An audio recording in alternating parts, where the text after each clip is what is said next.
ఎవరైనా గుడికి వెళ్తే కొబ్బరికాయ కొట్టడం, పండ్లను, పువ్వులను, చీరలను, పట్టుబట్టలను, నైవేద్యాలు వంటివి సమర్పించడం చూస్తూ ఉంటాము. అలాగే ప్రతి ఆలయంలోనూ విగ్రహానికి శిరస్సు నుంచి పాదాల వరకు పూర్తి రూపం ఉంటుంది. కానీ ఆంధ్రప్రదేశ్లోని విశాఖ జిల్లాలో మాత్రం కొలువైన అమ్మవారికి విగ్రహానికి శిరస్సు అనేది ఉండదు. ఆ స్థానంలో ఓంకారం అనే రూపం దర్శనమిస్తుంది. విచిత్రం ఏంటంటే ఈ ఆలయంలో కొలువైన అమ్మవారి పాదాల దగ్గర శిరస్సు ఉంటుంది.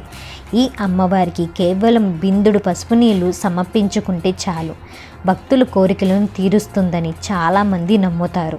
అంతటి విశిష్టత కలిగి ఉన్న శ్రీ ఎరుకుమాంబ దేవాలయం గురించి ఈరోజు తెలుసుకుందాం. అమ్మవారు ఒక్కో గ్రామంలో ఒక్కో రూపంలో కొలువై ఉంటారు.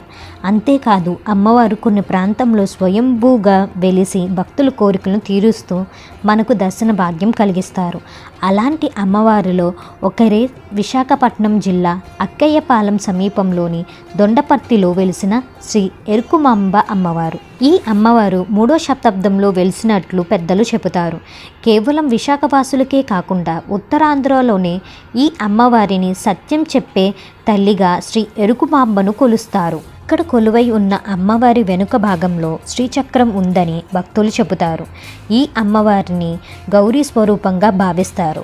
ఒకప్పుడు రైల్వే స్టేషన్ పక్కన ఉన్న వైల్డ్లెస్ కాలనీలో ఎరుకుమాంబ అమ్మవారు పూజలు అందుకునేవారని స్థానికులు చెబుతున్నారు. అయితే రైల్వే స్టేషన్ నిర్మాణం సమయంలో ఆ గ్రామాన్ని వదిలి అందరూ వెళ్ళిపోయారు. ఆ సమయంలో అమ్మవారిని గ్రామస్తులందరూ అక్కడే వదిలేసి వచ్చారు. అయితే భక్తులు ఎక్కడ ఉంటారో తాను అక్కడే ఉంటానని అమ్మవారు కొందరి కల్లో కనిపించి చెప్పారని స్థానికులు చెబుతూ ఉంటారు. స్థల పురాణం ప్రకారం గౌరీ స్వరూపమైన ఈ అమ్మవారి విగ్రహాన్ని ఎద్దుల బండి మీద ఉంచి తీసుకువెళ్తున్నప్పుడు అది ఆగిన చోట అమ్మవారికి ఆలయం కట్టాలని అప్పటి పెద్దలు నిర్ణయించుకున్నారంట. ఆ సమయంలోనే అమ్మవారి విగ్రహం నుంచి శిరస్సు వేరుపడిందంట.